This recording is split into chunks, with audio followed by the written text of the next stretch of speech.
Claudio, ya estamos con la grabación y la transmisión en Facebook también, así que cuando tú quieras, te empezamos.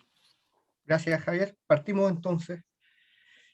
Bueno, muy buenos días a todos y todas. Muchas gracias por acompañarnos en este nuevo seminario del Centro de Estudios del Desarrollo, que hemos denominado Análisis del Momento Político y del Proceso Constituyente.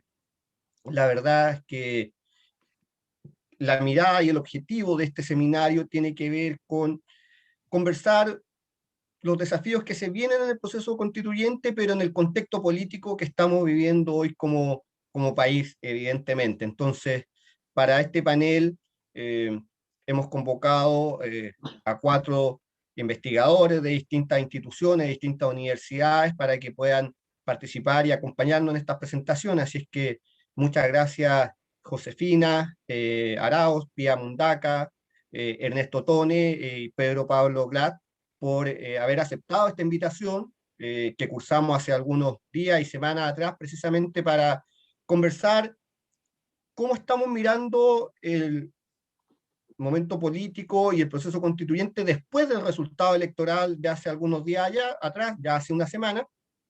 Y para este panel les hemos planteado algunas preguntas o algunos temas a abordar a nuestros expositores.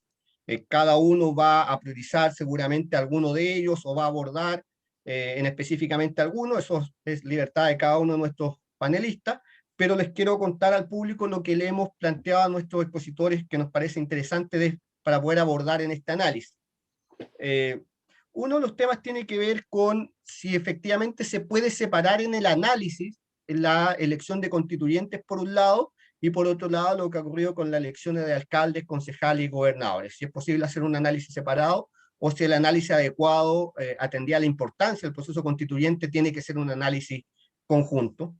Lo segundo tiene que ver con algunas aproximaciones, es muy reciente para hacer un análisis completo del resultado que ha ocurrido en las elecciones de constituyentes, pero algunas aproximaciones tienen que ver con que existe un recambio generacional, más bien ideológico, respecto de las élites políticas, y si eso es suficiente para hablar de una renovación política de las élites partidarias, una modernización de los partidos. Además, atendía a la discusión de los últimos días respecto a la importancia y relevancia de los partidos políticos, y sobre todo esta discusión probablemente es más aplicable a los partidos más tradicionales. Pero la pregunta es si existe efectivamente esta renovación de élites y si eso es suficiente para la modernización de los partidos políticos.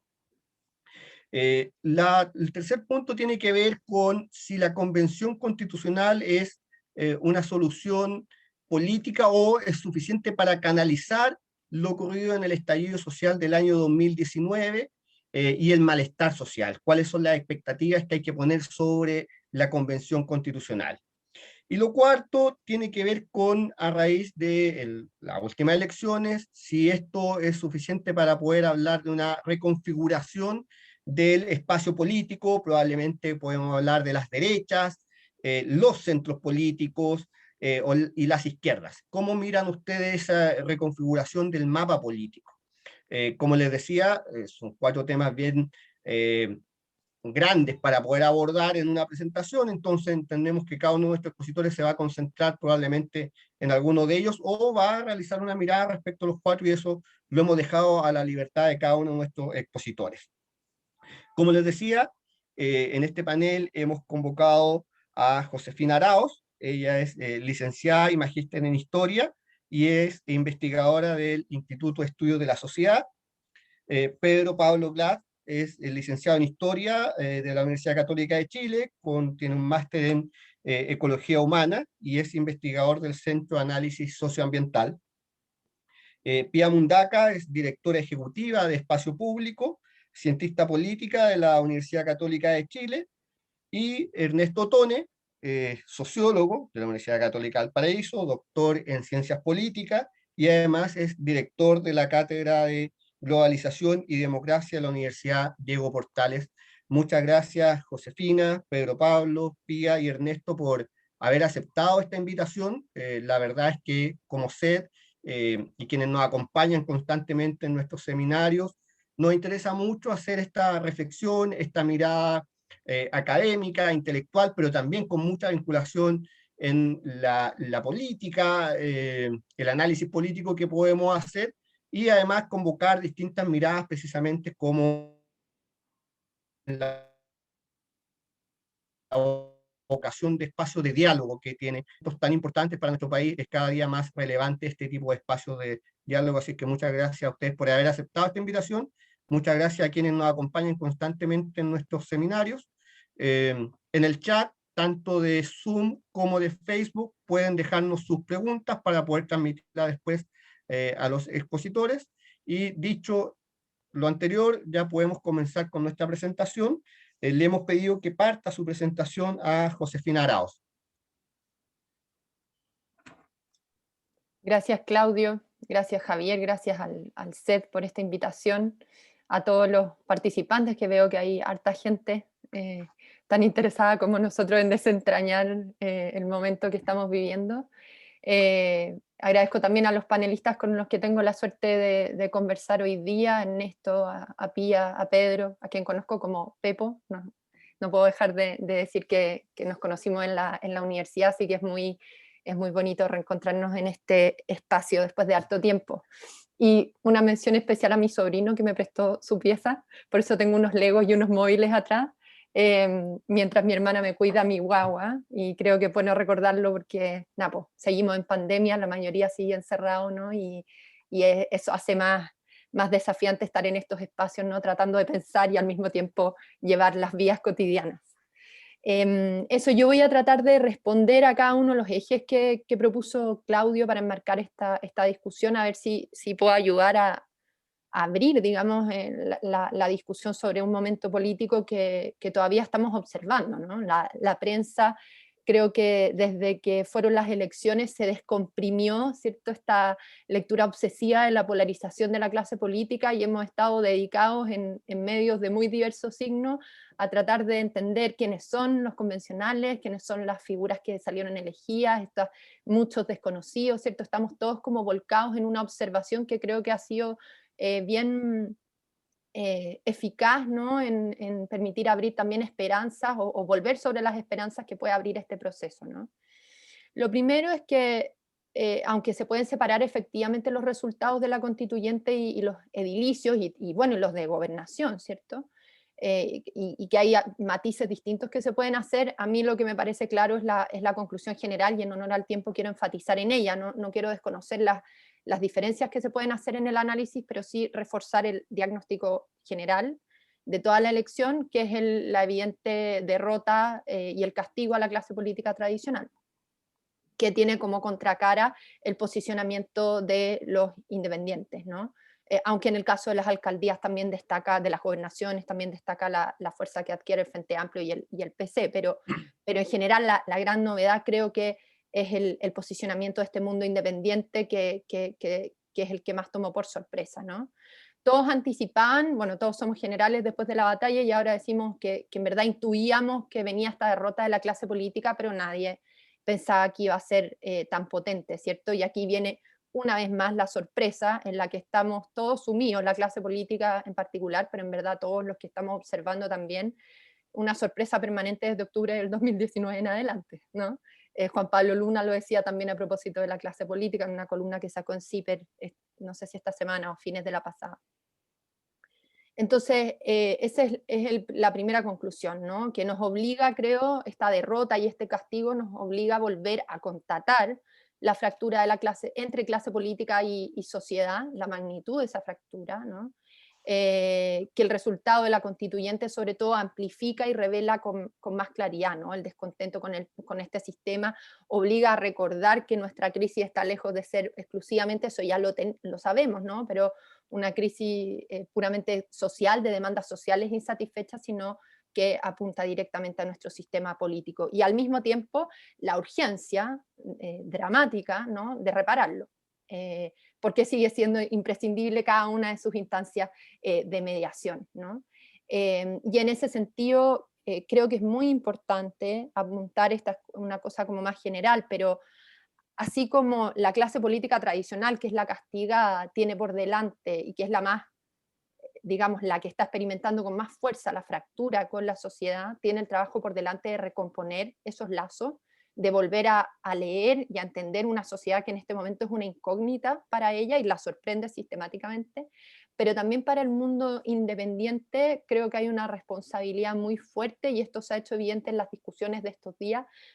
No solo esto me permite conectar con el punto que sigue de no usar la constituyente como espacio de revancha, ¿no? Reivindicarla como espacio de legitimación de las instancias de mediación, sino el protagonismo que ellos pueden cumplir en ayudar a reparar las instancias, sobre todo partidarias, ¿no? Las instancias representativas de las cuales seguimos necesitando, aunque la gente esté muy molesta y enojada con ellas, ¿no?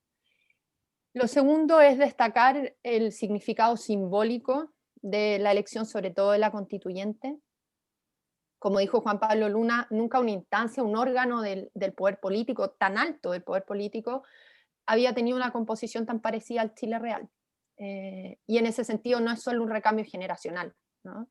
Es un recambio social, y además, creo, de forma de hacer política, ¿no? Y eso es lo que estamos observando. O sea, el mundo independiente no es un mundo que, bueno, de partida es un mundo bien heterogéneo, por lo que hemos visto, pero muchos de ellos vienen con una trayectoria vinculada a movilizaciones sociales, ¿cierto? A demandas sociales bien importantes, en que no son unos advenedizos, ¿no? A la vida, a la discusión política, ¿no? Vienen de otra esfera, ¿no? No de las instancias tradicionales, pero vienen con una experiencia, vienen con un trabajo de base que también es parte de la explicación de su éxito, ¿no? Y anticipa una forma de hacer política que se está trabajando de modo muy distinto según cada el elegido, digamos, que hay que observar, ¿no? Ahí por destacar, bueno, acá no es del mundo independiente, pero creo que es bien notable, por ejemplo, entre las figuras que sorprendieron, ¿no? En sus resultados, el trabajo previo de alguien como Tomás Bodanovich, que gana la alcaldía de Maipú, ¿no? Un trabajo territorial bien potente, no solo en Maipú, sino anterior, en fin, toda una experiencia de trabajo territorial, que al parecer está abandonada desde hace harto tiempo por la clase política tradicional, ¿no? Eso entonces, el poder simbólico de esta elección, que considerando que parte importante de la tarea que tenemos por delante es relegitimar al sistema, uno debiera esperar que esto sea un buen punto de partida, ¿no? Para esa relegitimación.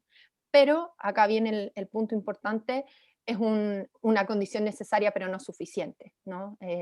Es un punto de partida, pero estamos por ver, digamos, cómo esto se va a desenvolver en la medida que el proceso se echa a andar, ¿no? Y eso es un punto que, digamos, el recambio y el poder simbólico de la diversidad, ¿cierto?, de esta elección, sobre todo en la constituyente, esta instancia que representa como de forma tan fiel o más fiel que las tradicionales al Chile real, es un punto de partida, pero no asegura qué es lo que pasa ahora en adelante.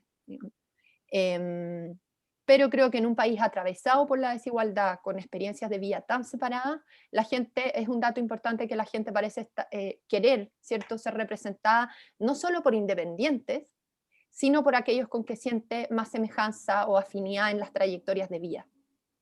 Y eso es bien importante y no debiera sorprendernos considerando la fractura clase política-ciudadanía, que está marcada también por esta diferencia en las trayectorias de vida, ¿no? Basta recordar, no sé, todas las desafortunadas declaraciones de los ministros previas al estallido social, ¿cierto?, de octubre, que fueron una expresión muy clara, más allá de las declaraciones puntuales, ¿cierto?, de un abismo largo en formas de vida que explicaban que las autoridades pudieran emitir declaraciones de ese tenor, ¿no? Mostraba ese abismo. Y por el otro lado, no sé, pensaba también en la encuesta que sacó hace poco el COES, ¿no?, donde mostraba cómo, por ejemplo, la diferencia de posiciones en las élites y en el resto de la población en materias como migración, vuelve a confirmar, ¿cierto?, cómo parecen haber diferencias muy importantes en las formas de vida, en quienes están experimentando los efectos de las transformaciones que vive el país, ¿cierto?, de los problemas que vive el país, de las dificultades del país, y que se expresan en este castigo de la sociedad, de quienes votaron, ¿no?, porque sigue el silencio de los que no votaron, en el castigo a la clase política tradicional.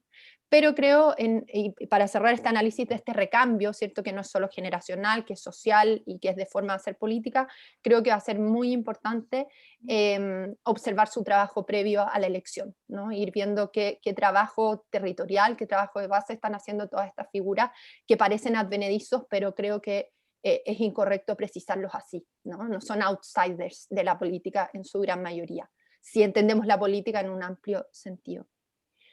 Otro punto que era lo que estaba anticipando, que esta renovación y diversificación no basta, es necesario pero no suficiente para el proceso de recuperación de nuestra política, de rehabilitación de nuestra política, que creo que es el desafío más grande que tenemos por delante.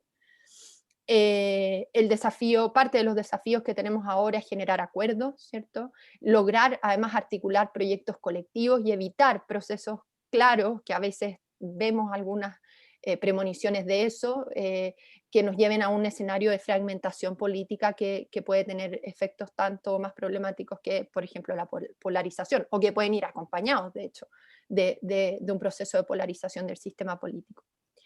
Pero también sigue siendo un trabajo pendiente, sobre todo para la convención, que es donde yo aspiro que haya primero acuerdos, más que en concreto en el texto constitucional, en llegar a cierto consenso, en alguna medida, aunque sea muy general, en el diagnóstico de las aspiraciones y del lenguaje del Chile post-transición. Creo que ahí hay una tarea muy importante que tiene que hacer la convención, más allá de las posiciones distintas y de las reivindicaciones que cada grupo pueda tener para este proceso, ¿no? Y que nos ayuden, nos puedan ayudar, digamos, a dar forma a un texto, o sea, creo que un texto constitucional con acuerdos en grupos que pueden tener diferencias políticas tan profundas, solo puede ser posible en la medida que también se llegue a un diagnóstico común, en alguna medida común, ¿cierto?, de lo que ha ocurrido en Chile. Y eso es una tarea bien importante también para la clase política tradicional, ¿no? La derecha tiene ahí una tarea muy importante de ser capaz de tener una lectura y una propuesta para este Chile que añora cambio, ¿cierto? La centroizquierda tiene que ser capaz también de hacer una lectura no solo instrumental, ¿no? Ver que también es ella la castigada por estos resultados. En fin, hay una tarea ahí pendiente. Un siguiente punto que creo que es importante recordarlo es que la convención constituyente puede ser parte de la salida de nuestra crisis, sin duda lo es, en parte porque es la única instancia institucional que ofreció la clase política para resolver el conflicto que se abrió en octubre, pero no la resuelve por sí sola, no basta, no alcanza a resolver todos nuestros problemas, ¿no? Es una tarea conjunta que excede la constituyente, aunque la constituyente la enmarca. O sea, en ese sentido es inevitable que haya muchas expectativas sobre el proceso, no solo porque la gente espere que la Constitución resuelva muchas cosas y eso puede ser un problema, sino también porque el proceso constituyente se abrió como la única instancia institucional para procesar nuestro conflicto. Entonces es inevitable que haya esa sobreexpectativa y por eso es muy importante que la misma constituyente recuerde permanentemente sus límites y que no es capaz ella sola de resolver los problemas que tenemos por delante y cómo, por ejemplo, es fundamental que todas las demás instancias, los demás actores del sistema político sigan cumpliendo sus funciones, ¿no? Los ritmos del Congreso, de la gobernación, de las alcaldías, tienen un papel muy importante que jugar.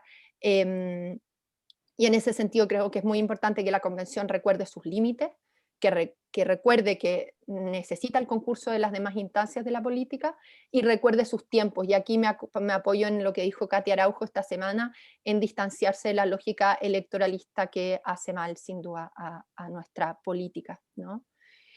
Que dé legitimidad y que ayude a resolver nuestra crisis, creo que pasa por esas condiciones, ¿no? En reconocer sus límites. Esto se olvida, pienso, a menudo, ¿no? Y quiero cerrar con mi mirada en honor al tiempo, ¿cierto? Sobre la reconfiguración del mapa político. Yo creo que está en proceso de reconfiguración sin duda, queda completamente alterado por la evidente decadencia de las fuerzas hegemónicas de la transición, si queremos ponerlo en esos términos, ¿no? Y se consolida, acá es lo que ha dicho, entre otros, Juan Pablo Luna, hace ya tiempo, ¿no? Se consolida un nuevo clivaje, que es el de pueblo versus élites y ya no izquierda derecha o no tanto izquierda-derecha, lo que debiera obligar a una lectura más calmada de los resultados y no asumir a priori la coincidencia, por ejemplo, entre la agenda independiente y la agenda de los grupos de izquierda institucionales, ¿no? Quedan Creo 5 que eso no minutos. está asegurado. Gracias, Claudio. Eso me parece importante. En términos más puntuales, en la derecha es evidente que se instala una división interna que yo creo que ya estaba esbozada, pero ahora se consolida en los diagnósticos y en las actitudes frente al Chile actual. Podríamos presentarlo como la alternativa entre el atrincheramiento y versus propuestas de cambios. Quizás puede ser un poco tramposa o sesgada mi presentación, pero creo que es una manera de graficarlo y que puede traducirse en rupturas y eventualmente nuevas configuraciones de esa derecha, ¿no? Que hoy no tiene muy claro qué la une, ¿no? Si es que esas posiciones entre atrincheramiento y mirada reformista, no sé cómo decirle, se consolida. Lo mismo la centroizquierda, que ya vimos la semana pasada cómo está en proceso de reconfiguración, ¿no? Con un PS un poco más fortalecido en las elecciones, que busca aliarse al Frente Amplio y al PC, y sin embargo no lo logra. El PC y el Frente Amplio con el desafío de ver si son capaces de ofrecerse como plataforma de encuentro y no de atrincheramiento. O sea, en los dos lados del espectro político tenemos ese desafío, ¿no? Y está por verse sin duda el papel que van a jugar los independientes, que son los que podrán poner en juego, determinar hacia dónde se inclina la balanza en el proceso constituyente, ¿no? Solo para cerrar, como sea, creo que es muy importante recordar que la constituyente no tiene que ser instancia de revancha. Creo que es bueno recordarlo además por ciertas declaraciones de figuras más altisonantes, pero afortunadamente creo que son más escasas, minoritarias de la última semana. Y la importancia que tienen por delante de recuperar, fortalecer a los partidos y reivindicar la política, ¿no? Y en todo este mapa, creo, esto lo dejo como última idea, creo que va a ser fundamental que aparezca alguien que, un campo, digamos, que dispuesto, un grupo dispuesto a reivindicar un área que a mi juicio está disponible, está vacía, que es la de la reivindicación crítica de los últimos 30 años. Porque hasta ahora, a mi juicio, los ejes dominantes son la reivindicación acrítica, por decirlo de algún modo, y el abandono total, o el renegar, o el tratar de la refundación, ¿no? El partir de cero, ¿no? Creo que hay un espacio abierto, podríamos decir el espacio del centro, pero no necesariamente, no lo tengo claro, pero sí la de una reivindicación crítica, enfatizo el crítica, de los últimos 30 años. A mi juicio ahí hay un espacio importante que llenar y que puede ser un ámbito de acuerdos transversales inéditos y que por ahora no podemos anticipar. Eso. Gracias. Muchas gracias, Josefina, por los distintos elementos ahí para el análisis y sobre todo precisamente sobre el espacio político que hoy día queda para la acción. Así que muchas gracias, Josefina. Como les decía, después de Josefina le hemos pedido a Pedro Pablo Blas que nos pueda acompañar en este seminario. Pedro Pablo. Muchas gracias, Claudio, por la invitación. Muchas gracias al CED, Javier también, a quien conozco hace un tiempo, a la José por estar acá. Como ella decía, tuvimos ahí encuentros en los patios de San Joaquín, Humanidades, así que interesante encontrarnos en veredas, no sé si opuestas, pero al menos conjuntas, paralelas. Y también a Pía y a Ernesto por participar de este debate. Y también a mi esposa por estar haciendo los cuidados de mi gato, que se llama Olof, en nombre, digamos, en homenaje al socialismo democrático, que espero nos inspire en el futuro a la izquierda. Primero, quiero hacer una advertencia, porque creo que es interesante e importante hacer esto, más todavía hay que reivindicar la militancia. Yo soy militante de Revolución Democrática, también soy activista socioambiental, soy miembro de la ONG Centro de Análisis Ambiental, Socioambiental, como se mencionó, y también de la iniciativa Nuestra América Verde. Todos estos espacios los invito a conocerlos, porque creo que estamos intentando poner sobre la mesa cosas relevantes y también creo que es importante aclarar desde dónde vienen mis opiniones y mis reflexiones. Y quería comenzar también introductoriamente diciendo que me van a perdonar tal vez el prisma relativamente circunscrito a lo socioambiental que va a dominar mi ponencia. pero creo que es, por un lado, aquello en lo cual yo puedo entregarles un diagnóstico lo más interesante posible, y a la vez tengo la profunda convicción, y no estoy solo en esto, de que tal vez es la clave menos interpretada, menos leída y menos vista por los analistas tradicionales de lo que está ocurriendo en la crisis institucional, política y social que está viviendo Chile y que en general está viviendo el mundo. Porque no estamos aislados en esto, como muchos de los que estamos acá sabemos. Para comenzar, obviamente, algo que es bastante obvio, para todos fue una sorpresa lo que ocurrió en estas elecciones. Nos reíamos ahí con amigos predictores de resultados electorales, no hay peor negocio que este, pero evidentemente para nosotros la noticia de la derrota de la derecha y los partidos de centro-izquierda tradicionales fue una revitalizadora noticia para el Frente Amplio, el espacio en el que yo milito. Se hizo carne aquella, entre comillas, amenaza que hizo Fernando Atria hace ya varios años de la resolución del problema constitucional por las buenas o por las malas, para la derecha en particular. Y también se confirma algo que ya había ocurrido en las elecciones parlamentarias del 2017 que me interesa relevar a aquellos que de repente nos gusta ver los números electorales, que es que se está reemplazando la fuerza electoral de los partidos minoritarios de la concertación, básicamente el Partido por la Democracia y el Partido Radical, por parte del Frente Amplio y el Partido Comunista. Bueno, y lo que mencioné, que la derecha no tuvo el veto. Obviamente no es mi intención aquí sumarme a esta borrachera electoral que parte de mi sector o analistas de mi sector están poniendo sobre la mesa, porque como bien se señalaba antes, paralelamente hubo 3 elecciones donde se consolida la aparente existencia de los 3 tercios, en particular en la de concejales. Tenemos un bloque de derecha, un bloque de centro y un bloque de izquierda.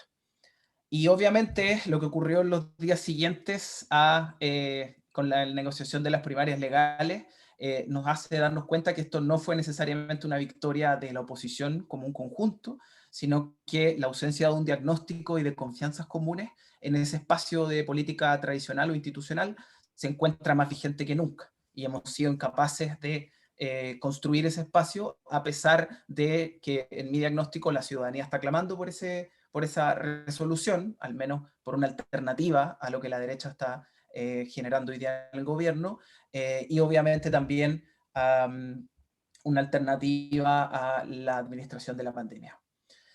Y como decía, dejando tal vez de lado, por el espacio que tenemos y por lo que yo puedo aportar, hipótesis que son razonables e interesantes de analizar, yo quiero proponer una lectura de este contexto a partir de la mirada socioambiental.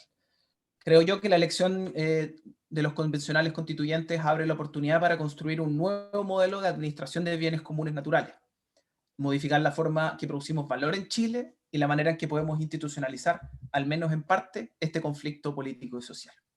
¿Cuál es la clave?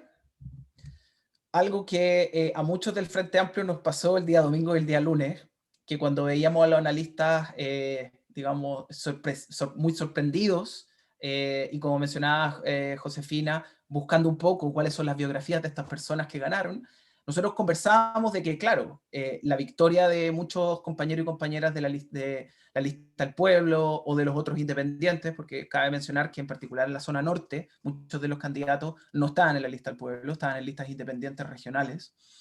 De los 40, y nosotros mirábamos que de los cerca de 40 independientes fuera de pacto con los partidos tradicionales, personalmente yo y muchos de mis compañeros, mapeamos, conocemos o hemos trabajado cerca de 17, 18. O sea, teníamos perfectamente claro quiénes eran.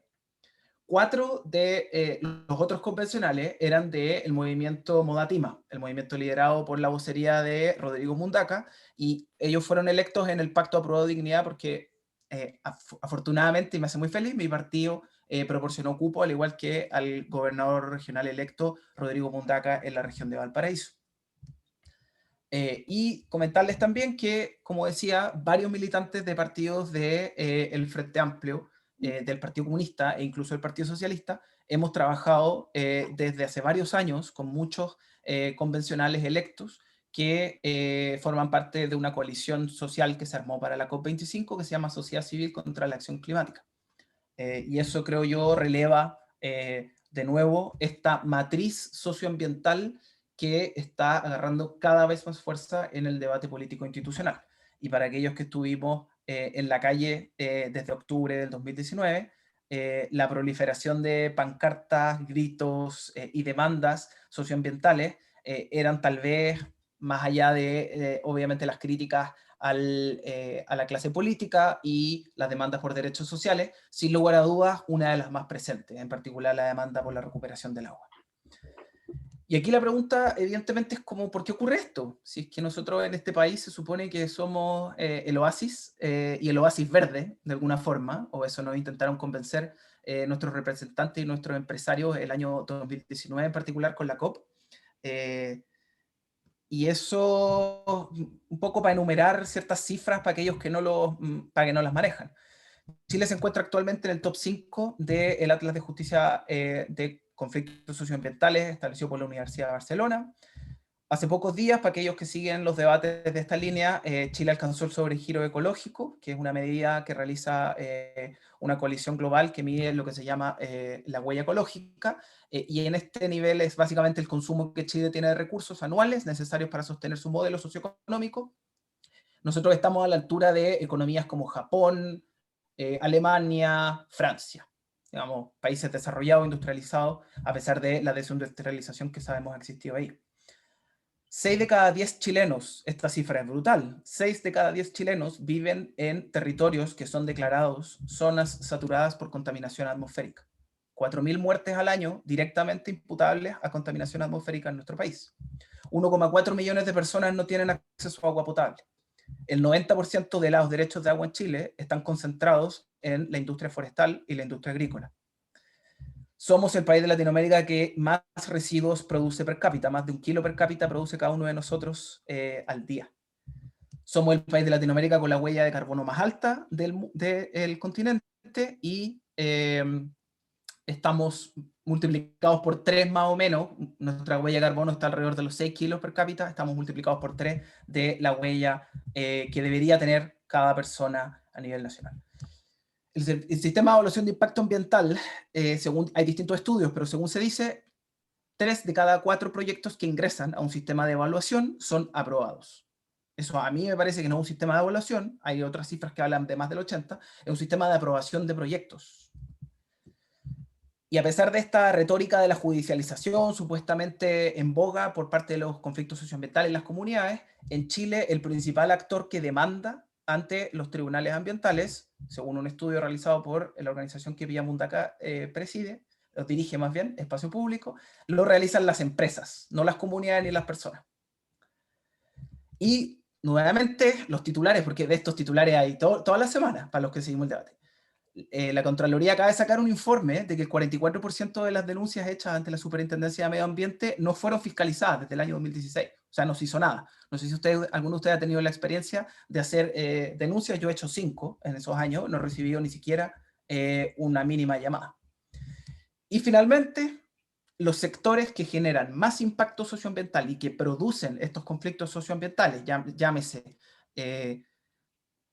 agrícola y forestal principalmente, son aquellos que se sitúan en regiones y en comunidades con altos niveles de pobreza, altos niveles de marginalidad y bajos salarios comparativamente a otras industrias exportadoras. Obviamente aquí la excepción es la minería y hay que mencionarla porque no hay que exacerbar los argumentos cuando uno no los tiene.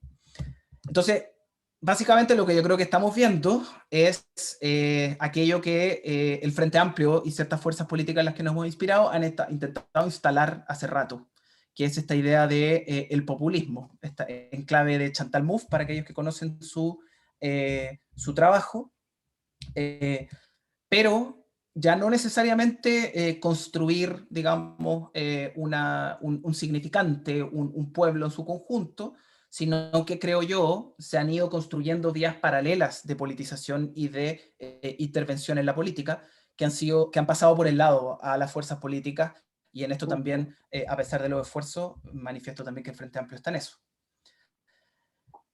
Entonces, nos encontramos en esta situación en la que tenemos un montón de constituyentes electos, a pesar de que efectivamente tienen posiciones que podrían considerarse hoy día como extremas.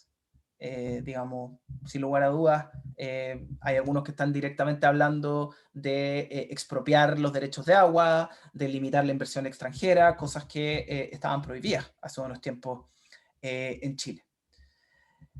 Y cabe mencionar un siguiente elemento que me parece muy relevante, que es que estas condiciones materiales que han producido esta politización creciente en las comunidades y el apoyo electoral que la población está entregando a aquellos que elevan estas demandas. Cabe mencionar aquí el otro caso, que están las elecciones paralelas, las de gobernadores regionales. El Partido Ecologista Verde, que es un partido de este tamaño, que gastó una centésima parte de lo que se gastó otras candidaturas, sacó el 15% de los votos en la gobernación regional metropolitana, sacó el 15% de los votos acá en la región de los lagos, desde donde yo estoy hablando.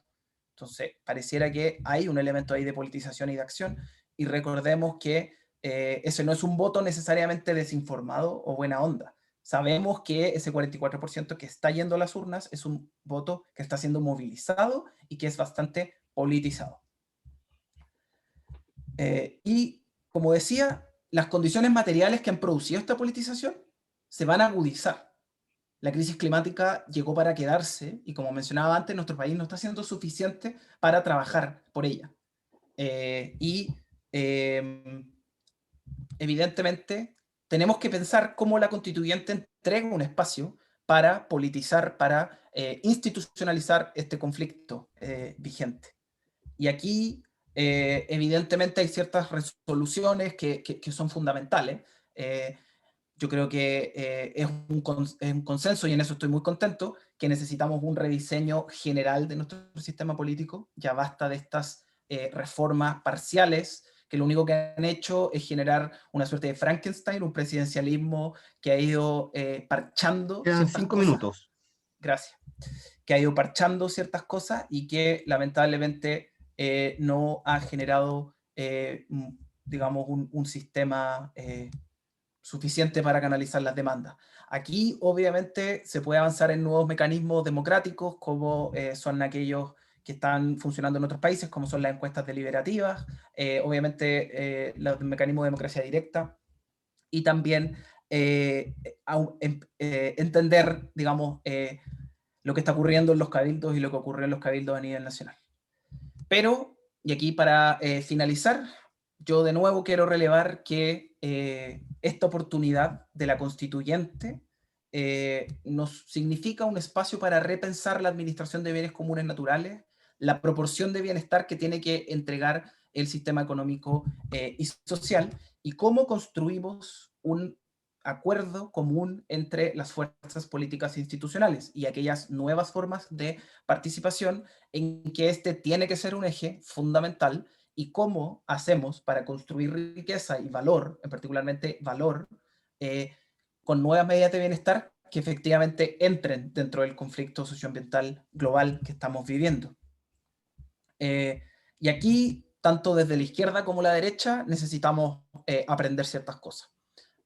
La derecha, en particular, o los sectores de derecha, tienen que entender que la mercantilización excesiva de los bienes comunes naturales es sencillamente una opción fallida.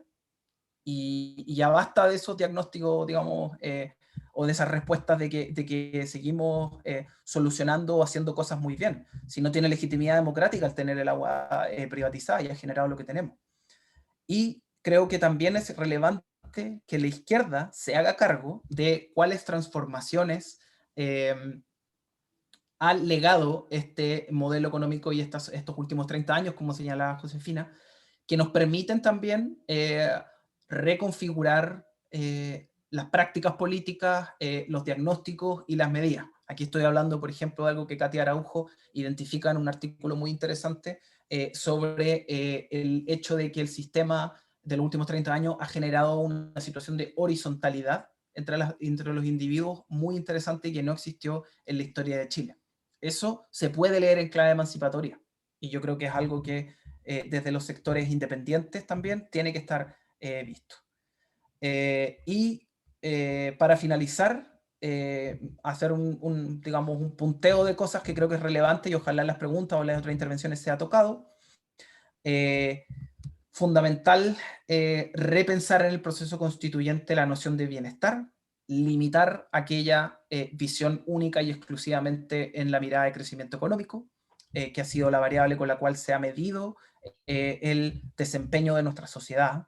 Y aquí hay propuestas que se están haciendo en distintos ámbitos. Ahí puedo recomendarles un libro muy bueno que se llama Alternative Hedonism de Kate Soper, muy interesante. ¿Qué hacer en caso de incendio? Un libro escrito por dos activistas españoles, académicos españoles, muy interesante, que intenta poner esta idea de la transición en la lógica de los Green New Deal para un espacio, digamos, distinto a los del norte global. Y de qué manera los partidos políticos se adaptan a este nuevo normal, a estas nuevas demandas. Yo identifiqué una, pero obviamente la situación de los pueblos originarios, las demandas del género y un sinnúmero de otras demandas, tienen que hacer frente a las instituciones políticas tradicionales. Y ahí los partidos políticos tienen que modificarse o desaparecer. Yo aquí tal vez me tiren las orejas, pero no, creo que lo que está haciendo la coalición a la que yo pertenezco de presentar este proyecto para facilitar la lista independiente es precisamente lo que no hay que hacer. Hay que repensar las cosas, pero no hay que hacerla con recetas que sabemos que van a entregar más inestabilidad que la estabilidad que necesitamos para transitar a una economía que sea más legitimada y a un sistema social que sea legitimado.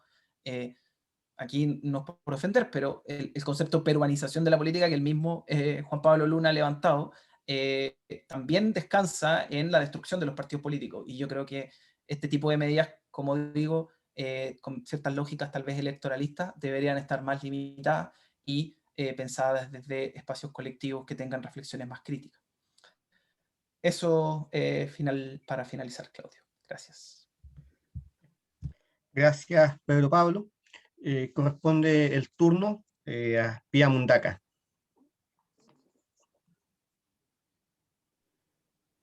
Ahora sí me está gustando sacar el mute. Muy buenas tardes a todas las personas que nos acompañan. Infinitas gracias al SET por la invitación. Un gusto volver a verlo. No nos habíamos encontrado hace un muy buen tiempo y también un agrado compartir este panel con Josefina, Pepo y Ernesto. Yo también era de humanidades, así que seguramente todos nos cruzamos en esos patios hace ya varios años atrás. Para partir la reflexión, espero no ser tan desordenada, me gustaría destacar algunos aspectos de los cuales hemos trabajado en Espacio Público. Espacio Público es un centro de estudios independiente que busca proveer evidencia para la discusión de políticas públicas, obviamente con una visión y una misión de sociedad súper clara. Y en eso ha habido un esfuerzo bien decidido por contribuir en la legitimidad del proceso. Junto con Diego Pardo, el presidente ejecutivo de nuestro centro de estudio, hemos repetido en muchos lugares que el resultado es tan importante como el proceso y hemos intentado poner esfuerzos institucionales para que contribuyan en aquello que declaramos también.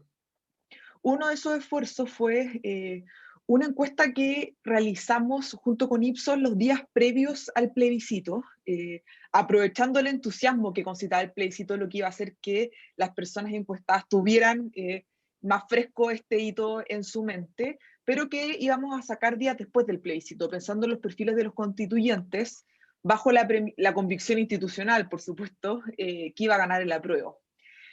En aquella, y con estos resultados no quiero decir lo dijimos, quiero robustecer, de hecho todos nos sorprendimos. Nosotros les preguntamos a las personas qué perfil de constituyente les daría más confianza. Y en eso fue muy claro que en primer lugar estaban las personas que tuvieran experiencia en temas constitucionales, en segundo lugar profesionales destacados, en tercer lugar dirigentes de movimientos ciudadanos en temáticas específicas, algo que señaló Pepo y que de ahí voy a profundizar, y ahí les dábamos ejemplos de movimientos ambientales, mujeres, diversidad sexual, y en cuarto lugar, si no me equivoco, personas con experiencias como en organizaciones de base, juntas de vecinos, organización territorial, y en quinto lugar, personas que fueran como yo, comunes y corrientes, que es lo que se repite mucho, con quienes yo pudiera compartir un poco la trayectoria vital. cuando corregíamos eso por, no, como las que se nombraban en primer lugar, las personas que eran como yo, subía un puesto. Quienes daban más desconfianza para ser constituyentes eran las personas con trayectoria política o experiencia en cargos públicos, y luego personas conocidas como actores, músicos, rostros de televisión, seguidos por empresarios exitosos. Les preguntamos también en aquella oportunidad la relevancia de la militancia, que era muy distinto a cuando nosotros les preguntábamos sobre visión política. No había un ninguneo a la política o como ciertas opciones, pero sí a tener una ficha firmada en un partido político, como para ser súper clara. Y en eso un 64% de las personas nos señaló que prefería votar por una persona que no tuviera militancia en un partido político. Y esto era más fuerte en grupos etarios sobre los 56 años y en quienes declaraban apruebo. En las personas que se autodeclaraban de derecha, esta diferencia era menos relevante, pero no era que las personas de derecha fueran más declaradas como que tuvieran mayor entusiasmo o interés en votar por militantes, sino que señalaban que les era irrelevante. En general, cuando nosotros hacemos estos trabajos, de ahí hay una especie como de directorio que reúne a miembros de nuestra asamblea y equipo ejecutivo, analizamos los resultados, los discutimos, buscamos interpretación y luego salimos públicamente. Cuando vimos estos resultados, nos sorprendió, obviamente era algo que aparecía en la discusión pública, pero nos llamó la atención la fuerza con la que se señalaba. Pero para ser súper sincera, no imaginamos jamás que aquello que se declaraba en las encuestas iba a quedar tan claramente evidenciado en la composición de la Constitución, de la Convención, perdón. También por las reglas del juego, porque uno siempre creyó que los partidos tradicionales iban a tener un peso mucho más relevante del que tuvieron, que me voy a detallar después en eso. Cuando vimos el resultado el domingo en la noche decíamos, nunca imaginamos que esos resultados podían realmente describir lo que aquí pasó. Voy a ir por etapas temporales, previa a la elección y luego a la elección. Otras cosas que me gustaría destacar previa a la elección, que también desde Espacio Público estamos bien involucrados, es la invisibilización de distintos sectores en la discusión política, que refuerzan, no lo vimos venir, que señalaba Josefina. Creo que nuestro sistema político, o sea, tiene que llegar un momento en que lo veamos venir, porque ya llevamos varios, y ahí nos ha costado salir de ese espacio. Yo entiendo que obviamente esto refuerza la necesidad como de una reestructuración de nuestro sistema político muy profundo, pero tampoco hay colaboración desde los distintos actores. Voy a dar algunos ejemplos en esto. Nosotros somos parte de un centro de verificación del discurso público y que además provee información de manera exclusiva sobre el proceso constituyente, que se llama Contexto Factual, y los dejo muy invitados a sumarse. Y ahí hacemos esfuerzos obviamente acotados, pero para ir entregando información de buen nivel, mostrar las distintas candidaturas, entre muchas otras cosas. Candidaturas de pueblos originarios prácticamente no conocimos en el proceso previo a las elecciones. Nos hemos ido enterando de personas absolutamente destacadas luego de la elección del fin de semana. Verónica Figueroa Huenchu, que es parte de la Asamblea de Directores de Espacio Público, lo dijo en una entrevista y también lo decía en espacios internos, esta no es la elección más importante de los 30 años para nosotros, sino que los últimos 200. Y la relevancia y potencia de eso no se condice con el acceso a la información que tuvimos en la etapa previa a las elecciones.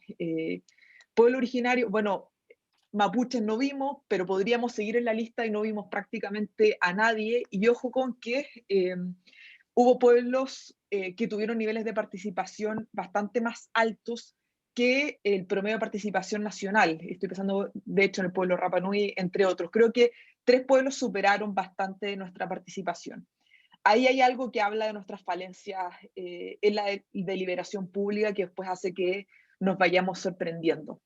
Según otro déficit que grafica mi punto de la invisibilización de distintos sectores, es que la elección de gobernadores regionales, con todas las debilidades que pueda tener el cargo, pero con la potencia que tiene para abrir la puerta a la descentralización, terminó siendo en la discusión nacional una discusión sobre la gobernación regional de la región metropolitana.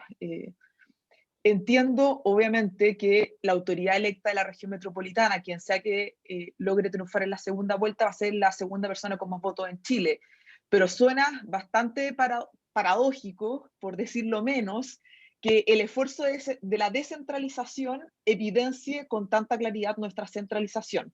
salvo casos muy acotados. Valparaíso como un DACA, pero yo creo que son esfuerzos muy personales, más que una decisión por mostrar lo que está pasando en nuestro país.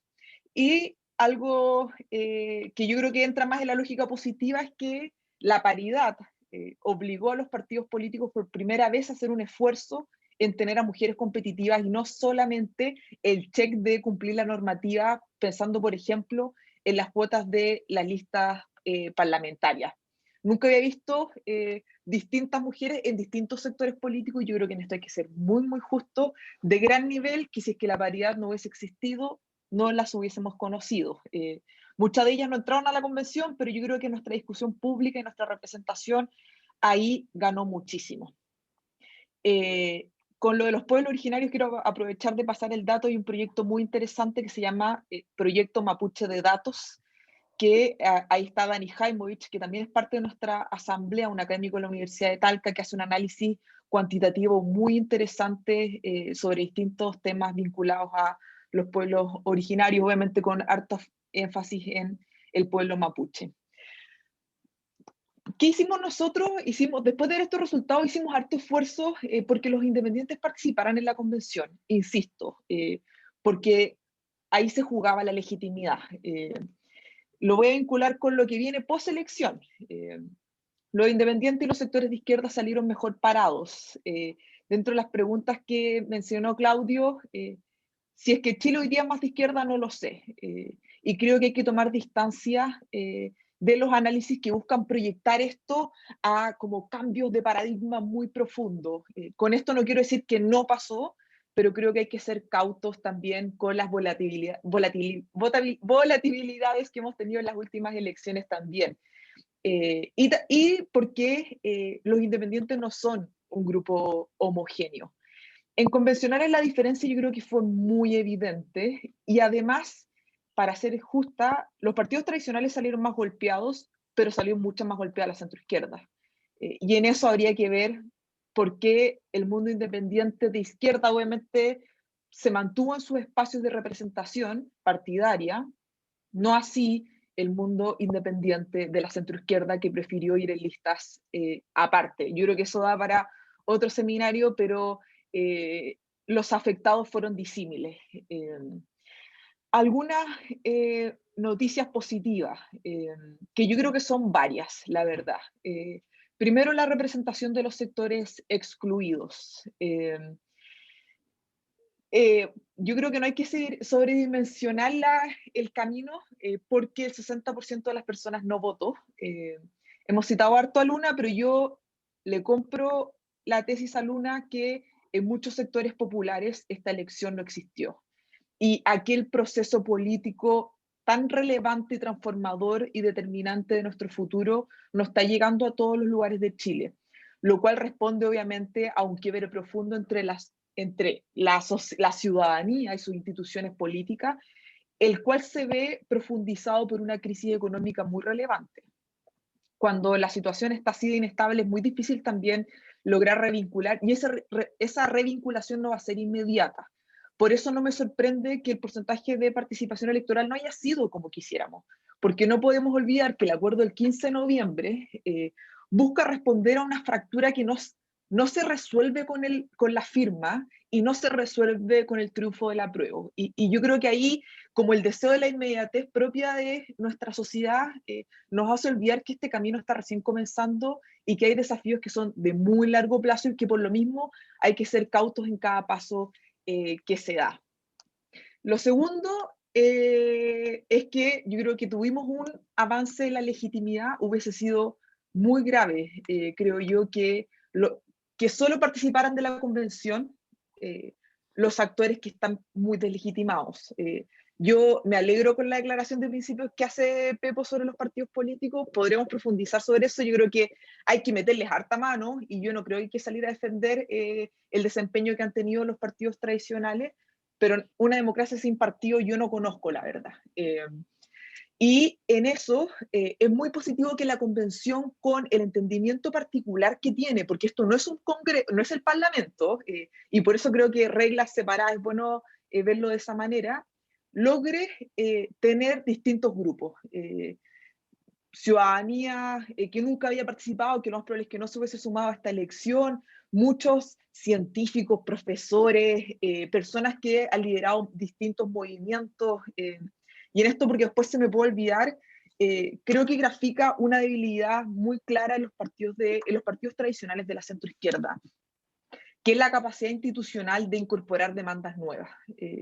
Esa incapacidad ha hecho, obviamente, que las nuevas demandas les pasen por el lado y que la articulación busque nuevas formas de representación. Tercera buena noticia, que también desde Espacio Público, obviamente, que nos alegra mucho por el rol que hemos tenido en la comisión que generó todas las propuestas de probidad, transparencia, rendición de cuentas de los partidos políticos, es el valor del dinero en las elecciones. Es realmente sorprendente cómo el dinero no fue relevante. Candidatos que gastaron entre 25.000 y 30.000 pesos por voto no resultaron electos. En las convencionales, bueno, en las otras elecciones también hay muy buenos ejemplos.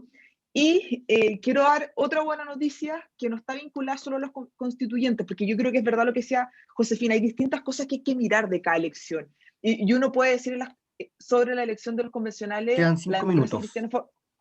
Gracias, Claudio, fue absolutamente derrotada, pero en las elecciones territoriales no le fue tan mal como su visión ideológica. Hay matices, pero yo creo que por lo mismo hay que mirarlo con doble clic todo. Voy a decir ahora, se me fue la última idea, pero voy a decir algunas cosas que me resultan preocupantes de este proceso para luego ir cerrando mi intervención. Primero es la confirmación de los temores que cada uno tenía, y yo creo que ese ha sido como el titular de las semanas post-elección. Hay buenos ejemplos para eso.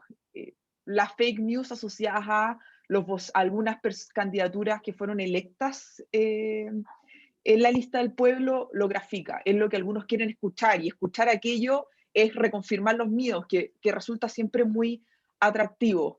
He visto también muy buenas, o sea, más que buenas, claras aseveraciones que valoran ciertas candidaturas que triunfaron en el Frente Amplio asociado a sus pertenencias a la élite económica, como que eso es una credencial de van a andar bien o podemos descansar. Esto es una crisis, o sea, esto es una crítica más para la élite económica, que yo creo que en esta pasada tiene harto que reaprender. Nos vamos a encontrar con personas que no conocíamos, que es obviamente es bien humano buscar puntos de referencia de evaluación, pero yo creo que tenemos que renovar cuáles son esos puntos de referencia que le han hecho bastante mal a nuestra sociedad. Y nos vamos a ir encontrando con cosas sorpresivas que pueden gustarnos o no gustarnos. Pero ahí yo creo que hay que sacar los criterios históricos con los cuales estábamos evaluando.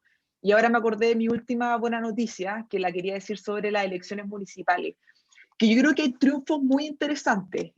Muchos son del Frente Amplio, para ser justa, pero no todos.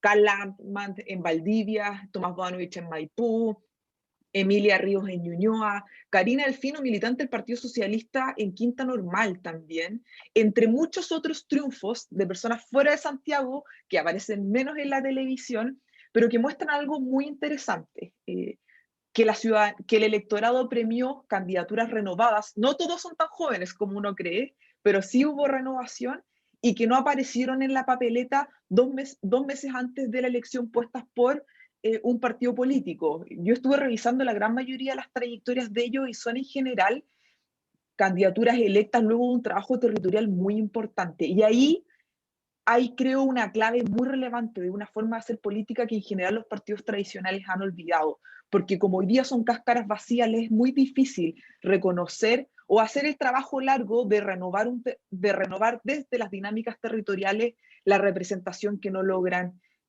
tener. Con eso cierro para no seguir extendiéndome.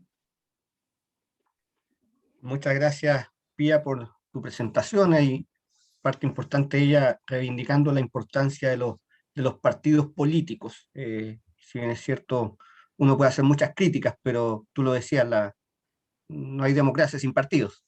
Entonces, muchas gracias. Ahora, nuestro cuarto expositor es Ernesto Tone. Muchas gracias, Ernesto. Gracias a ti, gracias al CED. Bueno, A ver,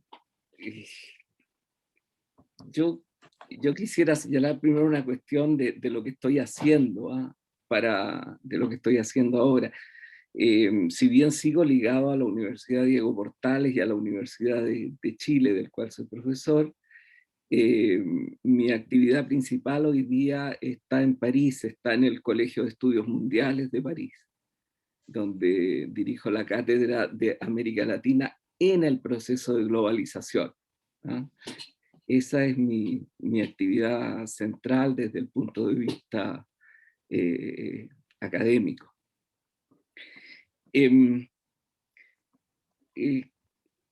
A ver, como es obvio, yo pertenezco a otra generación, lejana, digamos, a la de quienes han hablado acá, que se conocen entre ellos, digamos, y se han encontrado en los patios universitarios, etc. Y claro, una generación que empezó a hacer, que empezó a hacer política en el año 67, 66, 67, 68, con la reforma universitaria, que pasó después la Unidad Popular, que conoció, bueno, lo que fue la dictadura, que en algún momento pasó por la cárcel, que en otro momento estuvo exiliado, en fin, que tuvo que vivir todo eso y después la reconquista de la democracia en Chile y el fin de la dictadura. Entonces es una generación que le tocó, por decirlo así, un periodo de cambios muy grande, no solamente en Chile, sino también a nivel mundial, con el término, el cambio de la sociedad industrial en los años 80 y el comienzo de la era de la información, de la era digital, y la necesidad de tener que adecuarse, digamos, a un cambio de era muy, muy fuerte, en un siglo corto, y que tuvo que se inició antes del inicio del siglo XXI. Por lo tanto, una generación que ha tenido que enfrentar muchos cambios. Yo creo que es una generación que desde el punto de vista, y en eso comparto muchas de las cosas que ustedes han señalado, y me gusta mucho el tono de la conversación, es una generación que ya está, por decirlo así, en el crepúsculo, no solo en el crepúsculo de sus vidas, sino en el crepúsculo de un cierto deber social, de una cierta vocación por lo público, y que tiene que dejar paso, digamos, a que se abran nuevas formas de pensamiento, nuevas formas de... Lo que yo quisiera hacer en mi intervención es sobre todo, y yo creo que esa es la utilidad también de la experiencia y de estudios prolongados de procesos de cambio, de estudios muy prolongados de procesos en los cuales han cambiado las líneas de dirección de la reflexión intelectual, etc. Algunas advertencias de cosas que uno tiende a creer que llegaron para quedarse para siempre y que no es así. Quiero señalar eso como un elemento para la consideración de ustedes en su reflexión extremadamente informada y bien hecha. Lo primero que yo quiero señalar es que hay un cambio que no es solo a nivel de Chile, sino a nivel mundial, que es el tema al cual yo me dedico, muy fuerte en relación a cómo se genera el voto, de cómo se genera la voluntad política, de cómo se genera la situación electoral. En la sociedad industrial esto esto tenía una relación mucho más, como les dijera yo, permanente, más fiel. Es decir, habían categorías sociales, grupos sociales, clases sociales, sectores sociales que estaban adscritos a un cierto pensamiento político o a una cierta tendencia de ver las cosas, que se sentía parte de eso. Hoy día es una sociedad mucho más singularizada y donde mucho más individualizada y donde el voto se vuelve un voto extremadamente volátil, ¿ah? De cambio. Hace 4 años Piñera sacó el 55% de los votos. ¿Ah? Claro, con votaciones además pequeñas, porque hay una parte importante de la población cuya opinión no la conocemos. No la conocemos, está ahí, y no sabemos realmente, porque alguien podría interpretar, no, es la mayoría silenciosa. No, yo creo que eso no es adecuado. Simplemente no sabemos lo que piensa, cómo lo ve, etc. Pero no quiere, es un ciudadano que no se transforma en elector. Eso es lo que sabemos. Es un ciudadano que no se transforma en elector. Entonces, bueno, hubo ese triunfo de Piñera, grande. Eso era seguramente una opinión negativa sobre lo que había sido el gobierno de Michelle Bachelet y el tipo de reformas que propuso, quizá en parte, pero había un estado de ánimo que permitió que Piñera, que no es un hombre, y ustedes estarán de acuerdo conmigo, particularmente carismático, ¿ah? No es un hombre cuya empatía salta a la vista.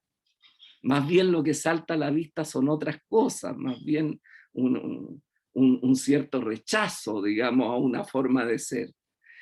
Sin embargo, logra esa votación. Quiere decir que Chile se volvió de derecha, rechazó las reformas, y por qué entonces posteriormente, a mediados del camino de Piñera, hay algo tan fuerte como el 18 de octubre, pero tan fuerte como el 18 de octubre que cambia completamente el cuadro político.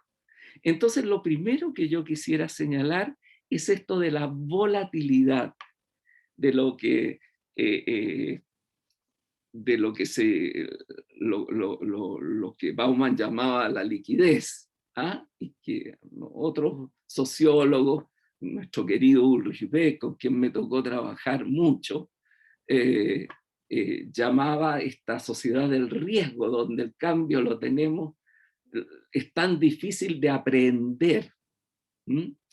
Bueno, ese es un elemento que hoy día hemos tenido este resultado que ustedes han analizado, largamente. ¿Qué significa este resultado? Significa porque se suele decir se acabó un ciclo, estamos en otra situación, hay partidos que ya no tienen sentido de ser, lo que viene es un Chile distinto, este Chile de una izquierda radical, en fin, entendió el pueblo, leyó bien lo que había que pasar y tuvo este resultado. Pueden haber muchos elementos de eso, pero eso puede ser frágil en el tiempo. Entonces, por ejemplo, frente a afirmaciones, esta es la elección más importante en 200 años, por Dios, yo no me atrevería a decir eso, pero nunca. ¿Qué es lo más importante en 200 años? Porque de pronto decimos los partidos tradicionales, ¿no es cierto? El partido más tradicional que hay en Chile es el Partido Comunista. Es el partido más antiguo de Chile, salvo el Partido Radical, que es un partido muy venido a menos, ¿no es cierto? Que más bien aparece como un cascarón. es un partido muy venido a menos. Pero el Partido Comunista es el partido más antiguo de Chile. Y si nosotros tomamos el comienzo del Partido Comunista con el Partido Obrero Socialista, ¿no es cierto?, creado por Recabarren, es largamente el más antiguo fuera del Partido Radical. Es un partido además que tiene una doctrina antigua, que es el marxismo-leninismo. O sea, el socialismo científico, que ya podemos hablar de la existencia del socialismo científico como una doctrina, podemos hablar de eso ya con el manifiesto comunista, ¿no es cierto? Podemos hablar ya a mediados del siglo XIX, y posteriormente la Vulgata marxista-leninista generada por Stalin, podemos hablar de eso ya en los años 20, en el segundo congreso de la Internacional Comunista ya está planteado el tema del marxismo-leninismo como doctrina. Y el Partido Comunista se sigue reconociendo marxista-leninista. Y es curioso, porque es un partido que tiene una historia fuerte en Chile. Tiene una historia muy fuerte, gracias a que no fue una pura creación de la Tercera Internacional. Sin embargo, esa historia muy fuerte ha tenido momentos muy, muy diferentes. En un momento se acerca a una concepción democrática y después se aleja de una concepción democrática. Pero desde un punto de vista teórico, para hablar de teoría en serio, tú no puedes ser marxista, leninista y demócrata. Esas son dos concepciones. El marxismo significaba la superación de la democracia hacia una sociedad comunista que pasaba por un periodo de la dictadura del proletariado. Estoy hablando de teorías fuertes, porque con todo respeto, conocí a Ernesto Laclau, a Chantal Mouffe y todo, y claro, ellos han generado toda esta visión del populismo de izquierda como una respuesta, pero teóricamente es algo muy enclenque, o sea, es algo muy débil todavía y que tiene y cuyos resultados históricos entre quienes han sido partidarios de ellos no es muy halagador. ¿Ah? Para empezar con los populismos de izquierda latinoamericanos, que han sido bastante desastrosos, y en Europa lo que ha triunfado como populismo ha sido más bien el populismo de derecha, que tiene puntos en común con el populismo de izquierda, pero que tiene puntos diferentes, que es el caso de Orbán en Hungría y el caso de Polonia. Entonces, lo que yo quiero decir son más bien advertencias frente a una necesidad de no hacer afirmaciones tan categóricas respecto a determinados temas.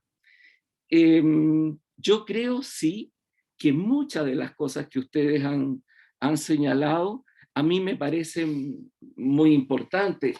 Es obvio que hoy día el tema del crecimiento económico, del desarrollo económico, una variable muy importante es la variable ambiental, pero no solo porque es importante,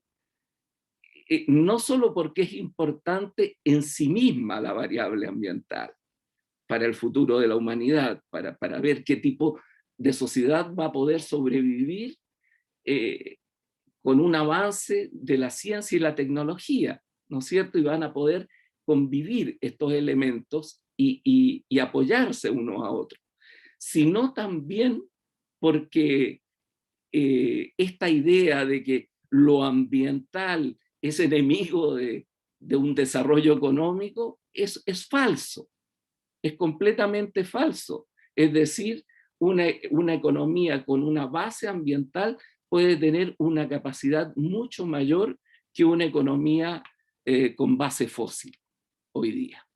Entonces, eso es un elemento muy importante y que tiene que estar muy presente. También yo diría respecto a la visión de lo que fue la transición democrática chilena. A mí me gusta mucho esa ese planteamiento que algunos de ustedes han hecho respecto a, veamos con una visión muy crítica, cuáles fueron los 30 años. Primero, no son 30 años, porque hay 20 años en que Chile tiene una fuerza propulsiva, en que Chile va con errores, con deficiencias, con elementos en los cuales se podría haber avanzado más rápido en sacar de algunos aspectos de la economía visiones todavía ligadas al neoliberalismo anterior, a la doctrina neoliberal, porque un poco ahora se le dice neoliberal a todo, ¿eh? pero la doctrina neoliberal tiene un significado muy, muy preciso y muy concreto. Y entonces eso se podría haber avanzado más, pero al mismo tiempo veamos por qué Chile, de ser un país de la medianía absoluta durante todo el siglo XX, pasa a ser un país importante en América Latina, con muchos problemas, pero un país que tiene... Ahora, ustedes me dicen, bueno, pero si eso era así, ¿por qué se produce este descontento, este malestar, esta situación en que una parte importante de la población siente que no se le ha entregado lo debido, una calidad de vida que pueda ser, pese a que los números dicen esas cosas, otra cosa? Bueno, porque yo creo que es muy importante, desde el punto de vista sociológico, mirar la diferencia entre la verdad estadística, por decirlo así, ¿ah?, y la verdad de la percepción. Estadísticamente tú puedes tener cifras muy buenas y eso existir, y ser verdad, ser realidad, pero al mismo tiempo hay una verdad perceptiva, y esa verdad perceptiva es cómo lo sientes tú, cómo te llega a ti. Está bien, tú no vives en la pobreza que yo vi cuando era joven. Ustedes eso no se lo imaginan. Los pobres en Chile no usaban zapatos, los pobres en Chile no usaban cinturón, usaban una pita para amarrarse los pantalones. Los jóvenes pobres se vestían completamente de otra manera.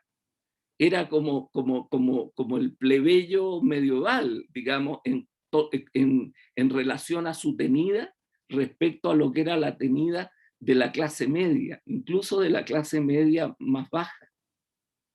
Entonces, era un mundo completamente diferente. Yo no lo quiero traer a colación, lo he planteado en algunos de mis escritos, pero lo que yo quiero señalar es que hay una diferencia entre los avances estadísticos de un país y los avances perceptivos de un país.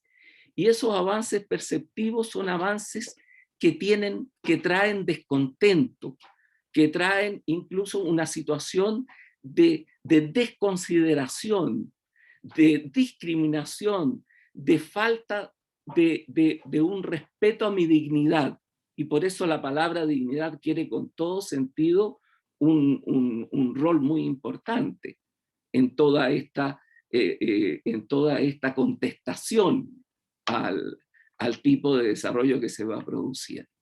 Mucho más cuando en los últimos 10 años Chile perdió el impulso propulsivo y comienza a decaer lentamente, pero a decaer. Es decir, ya no avanza fuertemente ni en términos de los indicadores estadísticos, ni económicos, ni culturales, ni educacionales. Hay 10 años de caída. Claro, depende del ciclo mundial también, pero es en general de decaída. Y entonces eso naturalmente lleva a una suerte de frustración muy grande, de una esperanza trucada, de una esperanza trunca, de una esperanza que se corta. Y eso explica en gran parte esta situación. Si tú a eso le sumas el hecho de una caída moral de las instituciones políticas, de los partidos políticos, del funcionamiento de instituciones como el Congreso, de instituciones morales como la Iglesia, ¿no es cierto? De instituciones privadas como la industria, ¿ah? que predica pero no practica, ¿ah? Que predica la competencia pero practica la colusión. Todo eso... 5 minutos, Ernesto. Perfecto. Todo eso va generando una desconfianza muy fuerte hacia el conjunto del sistema político. Y yo creo que eso lo estamos viviendo. Ahora, los partidos políticos, claro, los partidos políticos tienen una responsabilidad muy, muy fuerte, ¿ah? Y lo tiene una derecha que tira la cuerda siempre. Es decir, una derecha que no toma en cuenta que de pronto, manteniendo sus posiciones, su conservatismo, su acción liberal, tiene que tener una convivencia con la sociedad. Sin embargo, en ciudades fragmentadas,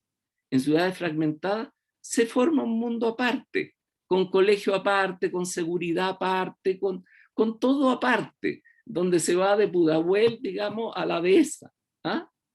Y el otro mundo no existe. Y de pronto, claro, se dice no importa, porque la sociedad es digital, ¿ah? Y por lo tanto nosotros vamos a comunicar nuestros valores.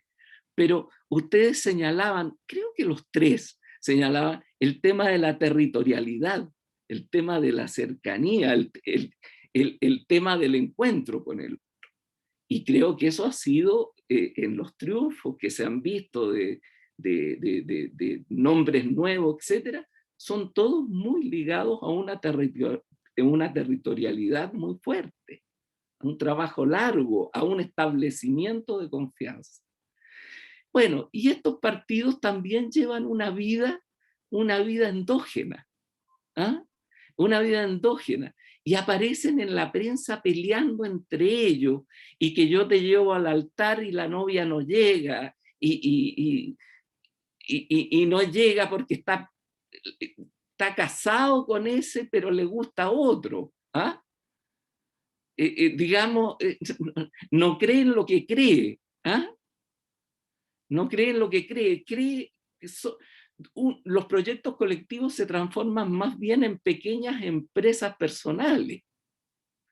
Y naturalmente ahí viene una caída, y yo creo que esa caída ha existido en una centroizquierda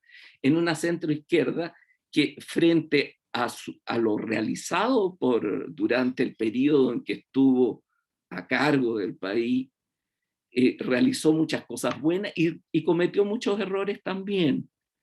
Pero frente a la crítica de eso, en vez de decir, hagamos este análisis crítico, pero hagámoslo a partir de que yo tengo también mérito, dicen, entrega todo. O sea, dice, sí, en verdad, yo fui malo. Entonces toma una actitud, no quiero ofender el espíritu religioso, pero una actitud religiosa, de golpearse en el pecho y decir yo pequé y yo fui borracho, y en fin. Y naturalmente nadie puede sentirse atraído por alguien que dice que hizo todo mal. Y entonces no tiene capacidad para poder proyectarse también hacia el futuro. Es decir, aquí hay varias posiciones. A mí no me convence teóricamente, no me convence para nada la división pueblo-élite. Teóricamente eso es muy endeble. El populismo tiene toda una historia del populismo ruso, el populismo norteamericano, etcétera, que es muy endeble y que normalmente ha estado ligado a salidas autoritarias. Ahora, cuando señalo esto, digo, la democracia liberal tiene muchos defectos también. Ahora, yo creo que la democracia representativa es la que defiende los dos valores, de la libertad individual y de la igualdad. Pero si se produce un desajuste en esos valores, Es decir, se transforma en una democracia puramente procedimental o en una democracia puramente esencialista, está perdida. Y por lo tanto hay factores de formas de comunicación, de formas de referendarias o directas, o etcétera, que permiten los nuevos elementos tecnológicos que tienen que complementar esa democracia representativa. Pero no creo que se tenga que perder la democracia representativa, y en eso me alegro el pensamiento de ustedes, porque también es un pensamiento en donde se dice, no se trata de una montonera, se trata de que tienen que haber instituciones de mediación. Ahora, esas instituciones tienen que funcionar de otra manera, es obvio, no dan como están, no dan confianza de cómo están, y yo creo que esos cambios es necesario realizarlo, y es necesario realizarlo pensando en el futuro, en una sociedad democrática donde van a haber muchas novedades, donde nadie tiene su lugar comprado y donde van a haber muchas variaciones. Entonces, lo que yo he querido decir, y termino con esto, lo que yo he querido decir más que nada es atención porque ya quienes tienen un recorrido de vida, como es el caso mío, yo he visto muchas cuestiones categóricas que llegaron para quedarse 1000 años y que se quedaron pocos años. ¿Ah? Entonces es mejor este sentido de busquemos los acuerdos necesarios. Eso no significa conservadurismo. Ojalá hayan en esta convención, yo digo, 30 justos. ¿Ah? 30 justos desde los distintos lugares, pero que sean capaces de influir por un texto que sea a la vez progresista, que sea a la vez democrático y que pueda enmarcar el proceso de cambios que necesita, a mi juicio, Chile para el futuro. Muchas gracias. Muchas gracias, Ernesto, por tu presentación, sobre todo por este análisis de prudencia para mirar los acontecimientos políticos. Creo que de verdad eso es muy importante en lo que tú has señalado y en este panel, y sobre todo en lo que se viene hacia adelante en el país. Hay dos preguntas que he seleccionado de lo que se ha estado en el chat. Yo quisiera hacerlas, son amplias, no van dirigidas a ninguno de ustedes. Entonces les quisiera pedir referirse a esas preguntas y también hacer algunas palabras de cierre del seminario. Si les parece, voy a utilizar el mismo orden que hemos tenido en el panel. Entonces partiría Josefina, y en el mismo orden iríamos dando respuesta a estas preguntas y cerrando el seminario también. Las dos preguntas que hemos seleccionado tienen que ver con cosas que han estado en el chat, que tienen que ver con cómo analizar esta participación en las elecciones, porque, claro, evidentemente tuvimos 4 llamados a votar, constituyentes, gobernadores, alcaldes, concejales, y aún así no pasamos el 50% de participación. Entonces, ¿qué análisis se puede hacer de eso, atendido la importancia de la elección y la participación ciudadana también? Y además, se está discutiendo hoy en el Congreso volver al voto obligatorio también. Entonces, ahí puede haber algún tipo de análisis. Y lo segundo tiene que ver, lo abordaron ustedes en sus presentaciones, pero lo señalo por la importancia también, esa necesaria revinculación de los partidos políticos con la sociedad. Ustedes lo señalaron a modo de territorio, vincularlo, pero ¿cómo ven ese proceso o cómo lo pueden afrontar los partidos políticos? Josefina.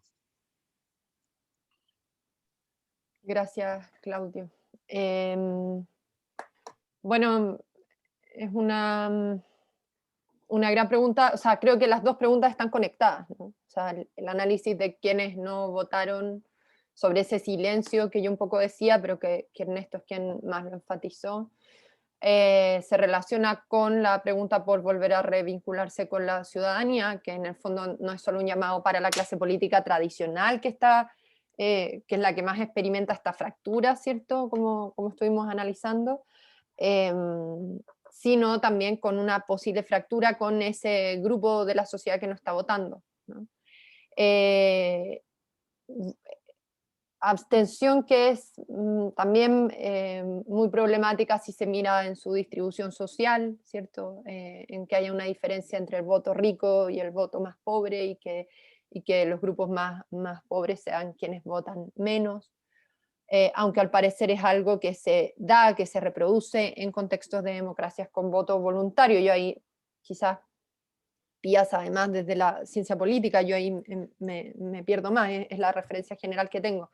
También hay que tener en mente el dato de que muchas democracias hoy día tienen baja participación, entonces quizás hay una mezcla entre el deseo, ¿cierto?, de ampliar lo más posible la participación, y por otro lado asumir quizás una participación que es más baja en contextos como los nuestros, ¿no? El tema es cuando uno va al detalle, ¿no?, y ve que, por ejemplo, las diferencias se hacen más fuertes en términos sociales, ¿no?, cómo se reproducen las exclusiones, las desigualdades en el comportamiento electoral, y también en el hecho de que uno esperaba, o sea, de explicar por qué el plebiscito de entrada, ¿no?, el apruebo o rechazo, movilizó más que esta elección, ¿no?, que tenía a la constituyente, y que los otros candidatos para los otros cargos querían en ningún caso ir separados, ¿cierto?, porque asumían que la elección de constituyente era la que más convocaba, ¿no? Supongo que hay harto análisis pendiente todavía para saber qué explica esa baja participación. Yo solo quiero reforzar la relevancia efectiva y la advertencia de Ernesto, o sea, la relevancia de ese silencio, que no solo tiene que ver con la preocupación por convocar a votar a esas personas, sino con descifrar cuáles son sus posiciones políticas y cómo representarlas, ¿no? Lo único que sabemos es que, o sea, el voto es tan importante porque como que nos asegura que los estamos movilizando, ¿no?, que la clase política los está movilizando, los está representando, pero más allá del voto mismo, tenemos que poder leerla en algún ámbito, no tenemos el electoral porque no van a votar, para saber en qué lado están, y ahí se refuerza lo que decía Ernesto también de la volatilidad de ese grupo, y por qué yo también decía que hay que leer con mucha precaución los resultados, ¿no? Y aquí creo que compartimos todos en que las borracheras electorales tienen que evitarlas todos, y el mejor ejemplo del mal camino de la borrachera electoral es la del gobierno de Sebastián Piñera, que llegó con un discurso triunfalista probablemente es la parte de la clase política más sorprendida por todas las cosas que han pasado, ¿no? Por decirlo de la forma más sutil posible. O sea, entonces es muy claro, o sea, no es solo volatilidad, o sea, de que los grupos pueden cambiar de un lado para otro, sino que incluso la interpretación nuestra de su volatilidad puede ser equivocada, puede ser justamente porque no estamos entendiendo cuáles son los ejes en los que se definen las identidades y que determinan el comportamiento político de esos grupos. Y por eso, con esto cierro, digamos, y vuelvo a mi énfasis, por eso creo que esto es una hipótesis que yo aventuro, digamos, pero que por eso creo que es tan importante llenar este espacio de una, no tengo otro término mejor, quizá hay expresiones mejores, pero una reivindicación crítica de los 30 años, que me parece que es un ámbito vacío en el que no hay hoy día una oferta, y que eventualmente puede representar a esos grupos que no están yendo a votar. Aún así, como decía también Juan Pablo Luna, puede ser que quienes no hayan ido a votar a estas elecciones igual estén mirando con esperanza y activamente este proceso, ¿no? Y que se movilicen así como se movilizaron para el plebiscito de entrada, lo hagan para el plebiscito de salida, y por eso es tan importante avanzar con mucha precaución en este proceso. Y sobre la pregunta con la reconexión que está vinculada, bueno, va de la mano de lo mismo, o sea, cómo volver a conectar con la ciudadanía es el trabajo territorial, creo que es una parte muy importante, o sea, ese vacío que al parecer no solo vinieron a llenar en la candidatura, como decía Pedro, ¿cierto?, en el proceso electoral de campaña, ¿no?, sino personas, todo el mundo independiente, vinculado a distintas asociaciones, a distintos movimientos, que venía haciendo un trabajo territorial de antes, en función de causas concretas que movilizan hoy día. Y creo que ahí también hay un dato importante de una política, para una política que se ha vuelto muy electoralista, ¿no? De por dónde hay que empezar a reconectar y a territorializar, descentralizar, ¿cierto? La política, que creo que es el camino fundamental, pero es un trabajo largo y lento, para poder leer a la sociedad que en este minuto está costando tanto interpretar. Eso. Muchas gracias, Josefina. Pedro. Gracias, Claudio, gracias a todas las que expusieron previamente, porque siento que aprendí mucho, y eso es lo entretenido de esto. Por ahí vi un comentario de que decían que habíamos sido un poco imprudentes, los jóvenes, yo ya no me siento tan joven. Quiero discrepar de eso. Yo creo que soy una persona radical en los fines, pero muy conservadora en los medios. Así que creo que ahí hay bastante prudencia, personalmente. Y yo concuerdo con Ernesto de que el populismo como marco teórico no es el más fuerte. Me salió un poco de la improvisación hacer frente, y también de hecho un poco se nos categoriza o gente dentro del Frente Amplio lo ha puesto sobre la mesa, pero personalmente tampoco es algo que yo asuma como el camino exclusivo. Y creo que es un desafío para la izquierda ponernos ahí un marco teórico y estratégico que nos permita ir hacia algún lado. Sobre la abstención, yo sinceramente tengo que decir que no sé. No es mi especialidad, digamos, los números electorales. Yo sí, o sea, lo primero que diría es que nos falta inteligencia electoral pública.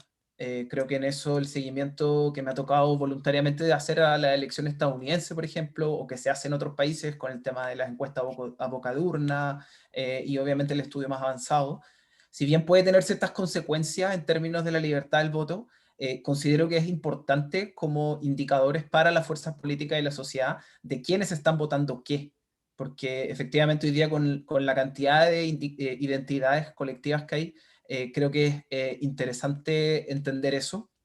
Y como digo, creo que es un ejercicio que tiene que hacerse desde la academia, desde el mundo de la sociedad civil, porque si hay una hipótesis de la que nadie está hablando mucho, pero que es real, y esta la estoy copiando de un amigo, es que esta elección derribó el mito de que cuando vota poca gente gana la derecha. Y entonces hoy día el escenario de voto voluntario le conviene al sistema político. Nos conviene en particular a nosotros, pareciera, en esta coyuntura. Entonces está la tentación de mantener eso. Y lo único que yo manejo, que me tocó estudiar alguna vez, es que hay pocos países que hayan ido al voto voluntario y vuelto al obligatorio. Si mal no recuerdo, es Australia un caso, y ahí la participación volvió a subir, lo que me parece positivo, y creo que ahí hay una medida que al menos se está discutiendo. Y yo quería, anotando o sea, tomando ciertas cosas de lo que se anotó o de lo que se reflexionó, hay algunos de nosotros, y aquí creo que hablo por el mundo más ecologista con el cual yo trabajo, que creemos, sinceramente, y creo basado en bastante evidencia, de que el mundo se encuentra en un momento pivotal, no solo en términos ecológicos, sino también en términos políticos y sociales. O sea, el auge de los fascismos, la financiarización brutal de la economía, los desafíos de la tecnología, los problemas de migración que van a exacerbarse cada vez más, y acá en Latinoamérica brutalmente, con los efectos de la crisis climática y ecológica. Nos hablan de algo que ocurrió similar hace 100 años, digamos, todo lo turbulenta primera mitad del siglo XX, y de alguna manera la solución colectiva a la que llegaron las sociedades occidentales fue la creación o la consolidación de estos instrumentos llamados partidos políticos, que apuntaban siempre a la masa y a representar alguna identidad, algún sujeto político. Y eso ha ido lentamente horadándose desde, digamos, la misma década del 60 o 70, cuando toca techo ese modelo posguerra de estado de bienestar en las sociedades más ricas. Y siento que desde ahí es donde tenemos que reflexionar, o sea, desde cuál es la pertinencia del partido político, y ahí yo tiendo a empezar a desarrollar la tesis de que tenemos que ponernos a pensar más en lo que tradicionalmente se ha constituido como partido de cuadros antes de reivindicar vieja romanticismo de partido de masas, aunque ahí obviamente hay mucho tela que cortar. Y solo para finalizar, comentarles que hay sectores desde la izquierda que estamos intentando construir esos nuevos paradigmas. Habemos varios que somos varios los que estamos intentando entregar fuerza a un proyecto que aprenda de las importantes lecciones de la renovación socialista. Yo creo que eso es algo que está súper denostado en la historia de las nuevas fuerzas políticas de izquierda. El compromiso con la democracia liberal tiene que existir porque no tenemos nada mejor hoy en día, y eso es un hecho de la causa. Vivimos mejor en democracias liberales, y hay que pensar de manera responsable y, en mi juicio, revolucionaria, de hacia dónde queremos transitar para hacer frente a la coyuntura histórica global y nacional, que a mí me parece que es crítica. Entonces, eso quería poner sobre la mesa, y ahí el nombre que nosotros le hemos querido poner a eso es ecofeminismo. Estamos ahí trabajando. Muy bien, muchas gracias, Pedro. Pía. Mi turno. Algunas cosas de las preguntas que mencionaste, Claudio. La primera sobre participación electoral. Es bien interesante lo que decía Pepo, que claro, en general el sesgo es que en elecciones con menos participación a la derecha le da mejor porque los sectores más acomodados son los que más votan, y eso ha sido la tendencia desde que el voto es voluntario con mucha claridad en nuestro país. Y esta elección genera un cambio en eso, y yo creo que hay algunos aspectos que hay que destacar, como por ejemplo la incorporación de sectores mucho más jóvenes en la elección, como fue el caso del plebiscito. Son personas que estaban ingresando por primera vez a votar, no porque tuvieran todos 18 años, sino porque no participaban de estas elecciones, y ojalá eso genere un nuevo patrón de comportamiento. Algunas alertas que me gustaría poner, porque creo que en general nuestro análisis político sobredimensiona la situación de la región metropolitana. Entiendo el peso de habitantes existentes, pero la otra mitad del país están pasando muchas otras cosas también. La participación electoral en las regiones del norte de Chile fue especialmente baja. En la región de Arica y Parinacota, de Tarapacá, de Antofagasta.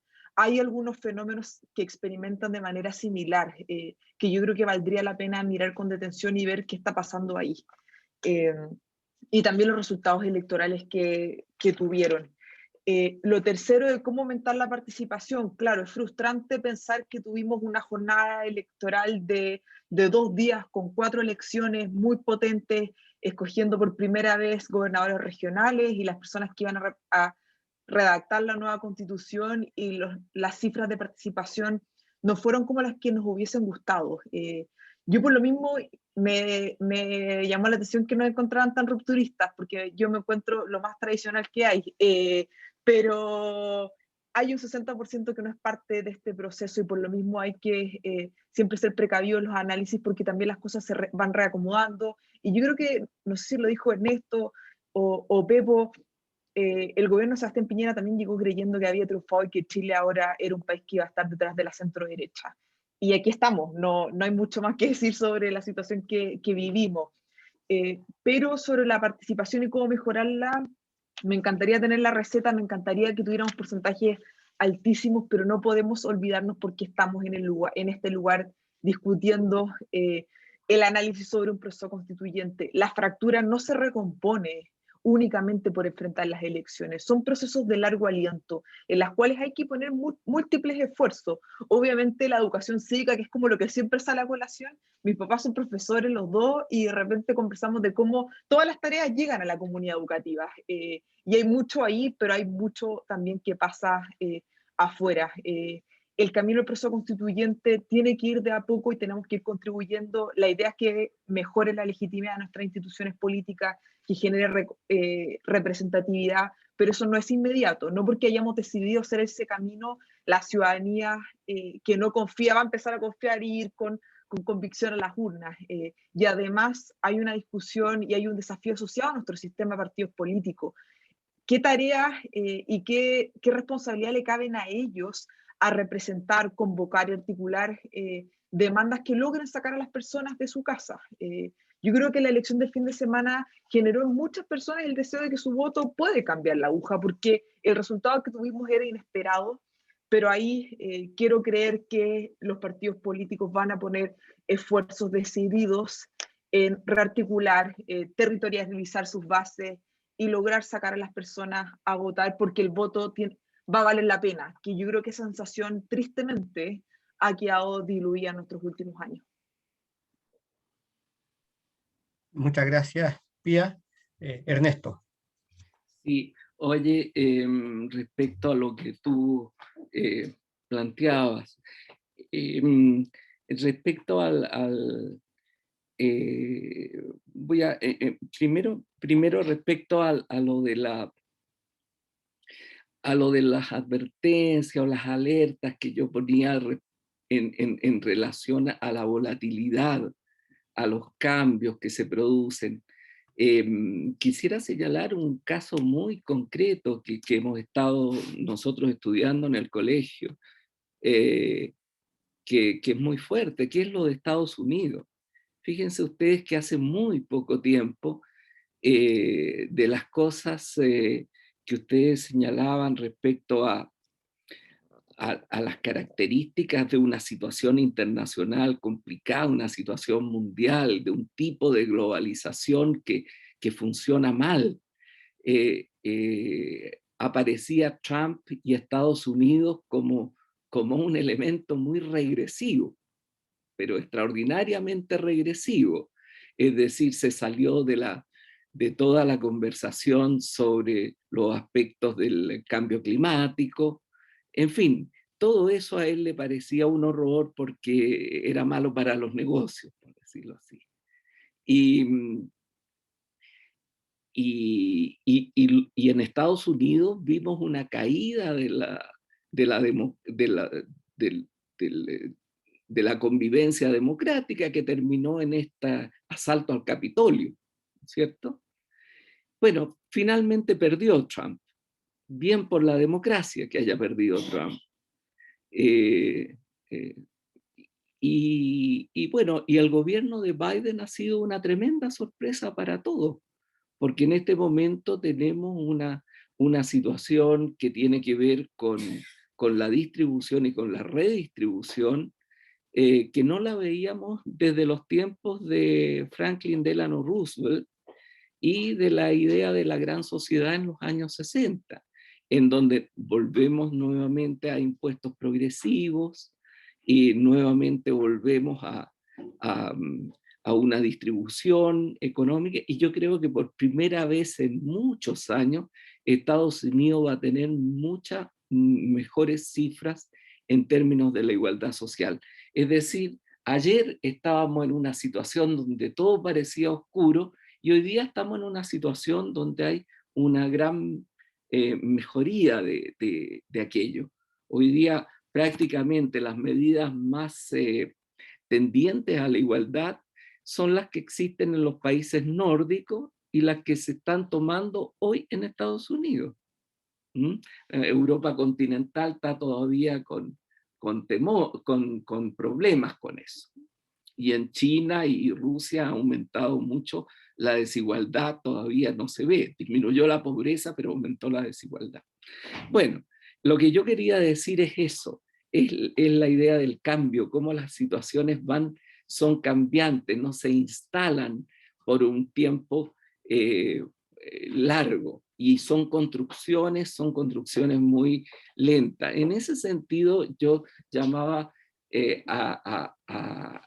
a no ser categórica. Tú, Pepo, hablaste de borrachera, digamos. Hay que ser muy cuidadoso en eso. Claro, en cuanto a los fines últimos, naturalmente los define. Mira, Albert Camus tiene una frase que es magnífica, porque la frase que conocemos todos es la de Maquiavelo, ¿ah? que es la frase que el fin justifica los medios. ¿Ah? Y Albert Camus cambia esa frase y dice, son los medios los que prefiguran el fin. Es decir, yo no puedo querer un fin que es muy loable a través de medios que no son legítimos. Y en ese sentido también es muy importante esto de la búsqueda de junto con expresar sus convicciones, la búsqueda también de lograr caminos que sean caminos en el cual quepamos todos. Y finalmente sobre lo del voto, mira, a mí, yo tengo otras cifras respecto a, yo creo que esto de que lo intuitivo es pensar que si el voto es voluntario van a votar los sectores más educados, etc. Pero cuando se hizo el voto voluntario, yo me recuerdo que la primera votación que hubo, la derecha le fue muy mal, no le fue muy bien. Entonces, extraño esto. O sea, en ese sentido, el planteamiento que hace Pepo, ¿no? Tiene una razón en eso. No es claro que los votos voluntarios sean, por decirlo así, los más ricos, los más cultos, etcétera, los que les convenga. A veces le conviene más a las fuerzas más organizadas, más militantes. Pero el tema no es ese, el tema es la preocupación por el voto, por la ausencia de voto. Chile históricamente ha sido un país con una alta votación, es decir, con una votación en torno a los 70, 80% de los inscritos. Eso ha sido la historia electoral de Chile.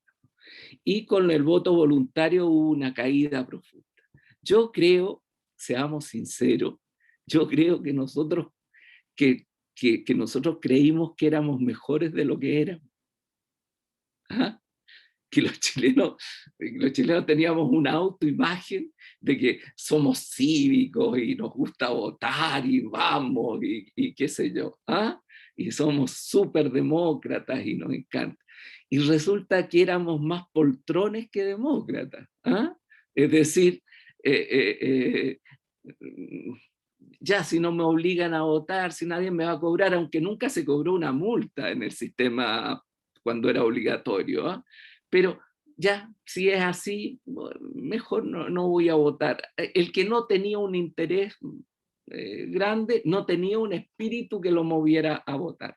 Y eso es lo que estamos viviendo ahora, porque fíjate que en el apruebo era más fácil porque tú votabas por una idea. ¿Ah? Una idea central, y por lo tanto se movió más gente. Pero volvimos en estas elecciones de nuevo a caer, a bajar el número, el porcentaje de votantes. ¿Quién sabe? Habrá que estudiar, habrá que llegar a la conclusión australiana, digamos, ¿ah? A la conclusión de que somos menos cívicos de lo que creíamos y que el voto obligatorio hace que la gente vote más, lo que significa naturalmente una cosa mejor para la democracia del país, fortalece la democracia del país, aumenta la legitimidad en quienes son elegidos, etc. Entonces yo creo que a lo mejor hay que ver con mucho pragmatismo esto del voto voluntario y del voto, porque no es un tema de, por decirlo así, de principio. Hay países que, en Francia, por ejemplo, las votaciones presidenciales es voto voluntario, en Francia. Y las elecciones presidenciales es muy alto, es alrededor del 70-80% el voto. Pero sin embargo, en las elecciones municipales baja a 50 o a veces a 45. Depende del nivel de importancia que le dé la gente para su vida la votación. Yo creo que a lo mejor vamos a tener que pragmáticamente volver al voto obligatorio, de tal manera de darle el empujón cívico que le falta a la gente, dárselo por la vía de la obligación. ¿Ah? No es lo óptimo. Yo prefiero que la gente vaya a votar sin que haya un elemento jurídico detrás que la obligue. Pero tomando en cuenta lo que ha sucedido, a lo mejor eso es lo que corresponde en el caso de Chile. Muy bien. Muchas gracias, Ernesto. Muchas gracias, Pía. Muchas gracias, Pedro. Josefina se tuvo que retirar antes, pero nos avisó. La verdad es que este ha sido un muy, muy buen seminario de mucho diálogo, de mucha conversación, precisamente para visualizar y tratar de hacer una aproximación al momento político que estamos viviendo y cómo se vienen los desafíos del proceso constitucional. Esa ha sido la intención del Centro de Estudios del Desarrollo. Así que muchas gracias a todos y todas quienes nos han acompañado en este seminario. Esperamos verlos pronto en otra iniciativa que tengamos desde el CET. Nuevamente, muchas gracias a nuestros expositores. Fue un gusto haber contado con ustedes. Que estén muy bien y que tengan una muy buena tarde. Chao, chao. Muchas gracias a todos. Chao. Muchas gracias. Muchas gracias por los mensajes. Adiós. Adiós.